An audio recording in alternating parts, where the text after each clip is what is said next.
CoasterNet is on the road today and getting set to watch as history is made just outside the capital of Virginia. It's here that King's Dominion is unveiling one of the tallest, fastest, most intense roller coasters the world's ever seen.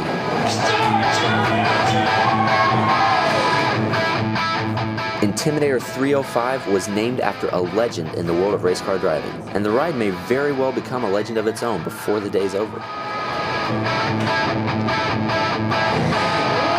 Today, we talk with the ones who made this ride a reality.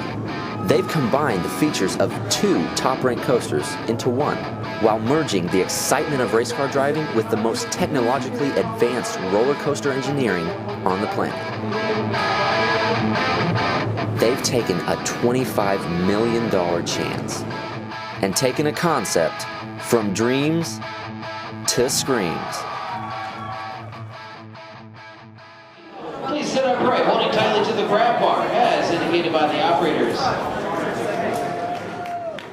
It's clear how this coaster starts off. A steep, fast climb to giga coaster heights of 305 feet. Then 5,100 feet of one of the most intense rides in the world.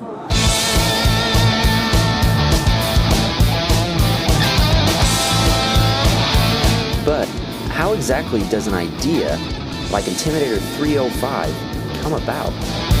We've often had rides that were the first of its kind that were good, but they were short experiences, prototypical. We wanted a ride that was thrilling, that was long, that was different. Working with our corporate structure, they went on a search with different companies. Well, we worked with several manufacturers, but at the 300-foot range, we had a lot of experience with Intamin, with Millennium Force. We liked the elevator cable lift, the steepness of the drop. And we were also thinking about that the success of the Maverick, we had a Cedar Point, that how we could incorporate some of the features of the Maverick, and basically came up with the design that we would keep the train down after the first drop, go to the first hump with a nice air time, and after that keep the train close to the ground, a lot of transitions, directions, air time. We really did marry what is Maverick on the back end of the best lift hill that we could build. With the details of ride layout coming together for the King's Dominion 2010 project, now it was time to figure out a theme.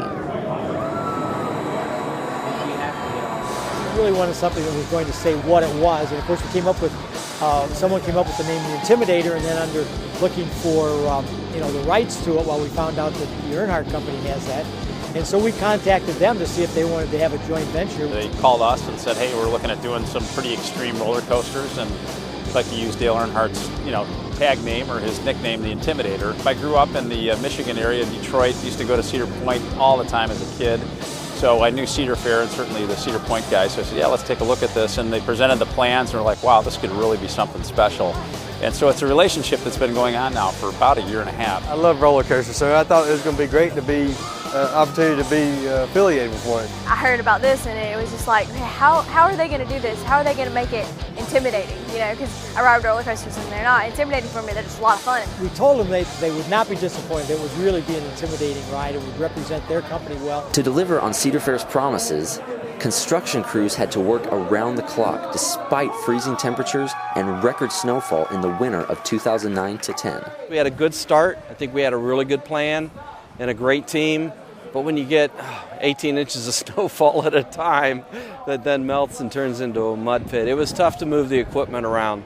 But they had great contractors and were really focused and did a great job. Then, the moment of truth for King's Dominion, Cedar Fair, Interride, the Earnhardts, and everyone else involved. Whew, wow, I think I could stand and look up and about fall over because it was so tall. The first time I've ridden it was today, and I was really impressed or surprised by the speed of the first lift. Sandor from Intamin designed it to go a little bit faster than the Millennium Force, so you get up to the top very, very quickly. After months and months and months and months, going on the first ride, we went up the hill, and we weren't going up as quick as we were as probably you guys experienced today. But when we got to the top, didn't think we were ever going to really stop. It's kind of like drop zone in that you're not sure when you're going to get to the top. But then when you press the top, and I was in the front car, you look over and you can't see where you're about to fall. It looks like you're going to tumble over to the ground. my first thought was, I'm gonna fall. And then I go into mind-blazing speed. I start to cry, and the tears dry off in that first curve. When you drop over and then going through that first transition at 94 miles an hour, it really is a very, very thrilling ride. You climb 305 feet and you drop 300 feet and you run 94 miles an hour. In the banking, you feel like you're in the banking of a racetrack in the car, and well, the hills, the only time you feel that is like I did one time is when you flip.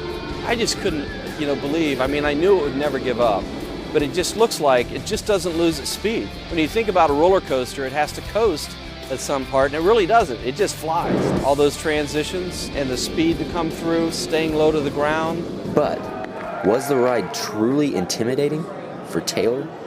This definitely fits his name. When you go up and you get to the top, especially if you're in the front, because you get kind of hanging there for a couple seconds, and you're hanging, you're waiting for it to go, and you're already going kind of fast, and then you can't see any track, and it's just gone, and you're just going.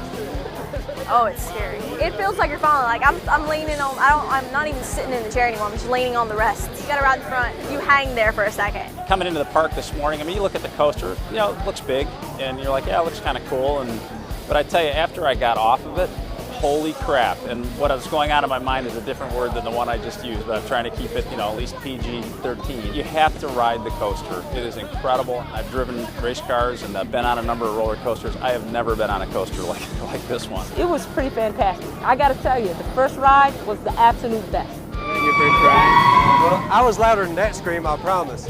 It was very intense. When I got that the first time and rode it, my conclusion was that we got the right ride for the park because they wanted to have an Intimidator, and while I never sat in Dale Earnhardt's car during a race, I imagined that could be something like that.